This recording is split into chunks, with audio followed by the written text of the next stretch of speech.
आज हम कर्नाटक सरकारी दिनगूली नौकर संघ के वती से आज गुलबर्गा में अंबेडकर सर्कल से आज जिलाधिकारी कचहरी तक हमारा ये रैली निकाले हैं।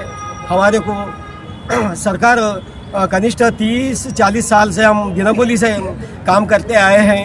अभी तक हमारे को पेंशन नहीं और गवर्नमेंट सर्वेंट के जैसा कुछ भी हमारे को बेनिफिट नहीं और 30-40 साल से हमारे को जीत पद्धति के जैसा काम लिए हैं। उसके बाद 60 साल होने के बाद हमारे को निकाल के फेंकते हैं। निकाल के फेंकने के बाद हमारा माँ बच्चे सब लोग ये तुम 60 साल नौकरी करते हुए आज घर को आए।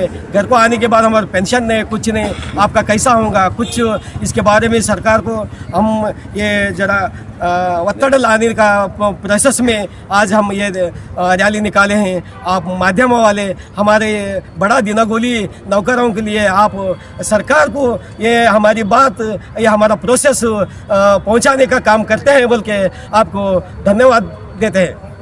ಜಿಲ್ಲಾ ಅಧ್ಯಕ್ಷ ಕರ್ನಾಟಕ ದಿನಗೂಲಿ ನೌಕರರ ಸಂಘ ಮಾಧ್ಯಮ ಮಿತ್ರರಿಗೆ ನಮ್ಮ ಕ್ಷೇಮಾಭಿವೃದ್ಧಿಯ ದಿನಗೂಲಿ ನೌಕರರ ಪರವಾಗಿ ಅಭಿನಂದನೆಗಳನ್ನು ಸಲ್ಲಿಸ್ತಾ ಇದ್ದೀನಿ.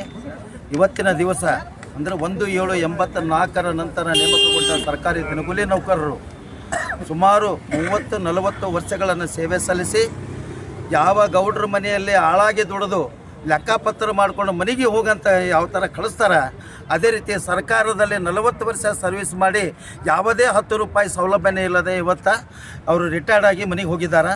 ಇನ್ನು ನಮ್ಮ ಕರ್ನಾಟಕ ರಾಜ್ಯದಲ್ಲಿ ನಾವು ಹಿಂದೆ ಚಂದ್ರಶೇಖರ್ ಹಿರೇಮಠ ಅವರ ನೇತೃತ್ವದಲ್ಲಿ ನಾವು ಒಂದು ಹೋರಾಟ ಮಾಡಿದಾಗ 17,000 ದಿನಗೂಲಿ ನೌಕರರಂತ ಒಂದು ಸಂಖ್ಯೆ ಇತ್ತು. ಇವತ್ತು ರಾಜ್ಯದಲ್ಲಿ 2025 ಡಿಸೆಂಬರ್ ಇವತ್ತು 10ನೇ ತಾರೀಕಿನಿಂದ ಹೇಳ್ತಾ ಇದ್ದೀನಿ, ಇವತ್ತು ನಿವೃತ್ತಿ ಆದವರು 2,000 ಜನ ಉಳಿದಿದ್ದಾರೆ.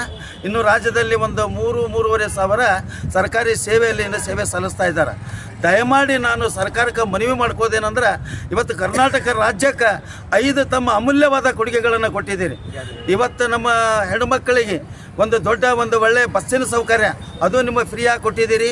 ಇವತ್ತು ಹೆಣ್ಮಕ್ಕಳಿಗೆ 2,000 ರೂಪಾಯಿ ಇವತ್ತು ಅವ್ರಿಗೆ ಕೊಡ್ತಾ ಇದ್ದೀರಿ. ಇವತ್ತು ಸರ್ಕಾರ KEB ಏನು ಮಾಡಿದಿರಿ ಅವರಿಗೂ ಇವತ್ತು ಫ್ರೀ ಆಗಿದೆ, ರೈತರಿಗಾಗಲಿ ಇವತ್ತು ಎಲ್ಲ ಮನೆಗಳಿಗಾಗಲಿ 200 ಯೂನಿಟ್ ತನಕ. ಅದೇ ರೀತಿಯಾಗಿ ಈ ಬಡ ದಿನಗೂಲಿಗಳದ್ದು ಒಂದು ವಿಷಯನ ನೀವು ತೊಗೊಂಡು ಬಂದು 2012ರಲ್ಲಿ ಏನು ಒಂದು ಬಿಲ್ಲನ್ನು ಪಾಸ್ ಮಾಡಿ ಜಗದೀಶ್ ಶೆಟ್ಟರ್ ಅವರು ಏನು ಒಂದು ನಮಗೆ 75% ಅಂತೇನು ಖಾಯಂ ಮಾಡಿದ್ರು. ತದನಂತರ ನಮಗೆ 90% ಅಂತ ಖಾಯಂ ಮಾಡಿದ್ರು. ಇನ್ನು 100% ಮಾಡಿ ಈ ಬಡ ದಿನಗೂಲಿಗಳ ನೌಕರರಿಗೆ ಒಂದು ಆಶಾಕಿರಣ ಭಾವನೆ ಮೂಡಿಸ್ಬೇಕಂತೇಳಿ ಇವತ್ತು ಬೆಳಗಾವಿಯಲ್ಲಿ ನಡೀತಕ್ಕಂಥ ಅಧಿವೇಶನದಲ್ಲಿ ನಮ್ಮ ಸರ್ಕಾರಿ ಕ್ಷೇಮಾಭಿವೃದ್ಧಿ ದಿನಗೂಲಿ ನೌಕರರ ಒಂದು ಬಿಲ್ಲ ತಿದ್ದುಪಡಿ ಮಾಡಿ ನಮಗೆ ಒಂದು ಅನುಕೂಲ ಮಾಡಿ ಕೊಡ್ತಾರಕ್ಕಂಥ ಒಂದು ಆಶಾಭಾವನದಿಂದ ಇವತ್ತು ಗುಲ್ಬರ್ಗ ಜಿಲ್ಲೆಯಲ್ಲಿ ನಾವು ಬಾಬಾ ಸಾಹೇಬ್ ಅಂಬೇಡ್ಕರ್ ಜಗತ್ ವೃತ್ತದಿಂದ ಇವತ್ತು DC ಕಚೇರಿಯವರಿಗೆ ಒಂದು ರ್ಯಾಲಿ ಮುಖಾಂತರ ಬಂದು ಮಾನ್ಯ ಜಿಲ್ಲಾಧಿಕಾರಿಗಳಿಗೆ ಒಂದು ಮನವಿಯನ್ನು ಮುಖಾಂತರ ಸನ್ಮಾನ್ಯ ಕರ್ನಾಟಕ ರಾಜ್ಯದ ಮುಖ್ಯಮಂತ್ರಿಯವರಿಗೆ ತಲುಪಿಸಬೇಕಂತೇಳಿ ಇವತ್ತು ಪಾದಯಾತ್ರೆ ಮುಖಾಂತರ ಬಂದು ಜಿಲ್ಲಾ ಅಧಿಕಾರಿಗಳ ಆವರಣದಲ್ಲಿ ತಮಗೆ ನಾವು ಮನವಿ ಮಾಡ್ಕೋತಾ ಇದ್ದೀವಿ.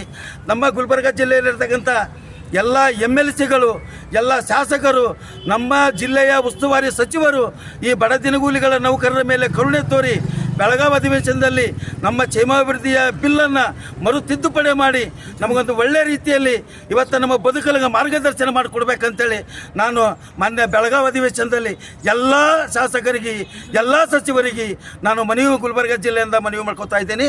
ಕ್ಷೇಮಾಭಿವೃದ್ಧಿ ಸರ್ಕಾರಿ ನೌಕರರ ಸಂಘದಿಂದ ಮಾನ್ಯ ತಾವುಗಳು ಇವತ್ತೇನಾದರೂ ನಮಗೆ ಕಣ್ಣು ತೆರೆದ್ರಿ ಅಂದ್ರೆ ಇವತ್ತಿನ ಪರಿಸ್ಥಿತಿ ಹೇಗಿದೆ ಅಂದ್ರೆ ನಮ್ಮ ರಿಟೈರ್ಡ್ ಆದಂಥ ಜನರು ಅವ್ರಿಗೆ ಬರಬೇಕಾದ್ರೆ ಅವರು ಈ ಗುಲ್ಬರ್ಗ ಜಿಲ್ಲೆಗೆ 10 ರೂಪಾಯಿ ಇಲ್ಲ. ಇವತ್ತು ಅವ್ರು ಚಹಾ ಕುಡಿಬೇಕಾದ್ರೆ ಯಾರಾದರೂ ಸಿಕ್ಕರೆ ಚಹಾ ಕುಡಿಸ್ತಕ್ಕಂಥ ವ್ಯವಸ್ಥೆ ಇರಲಿಲ್ಲ.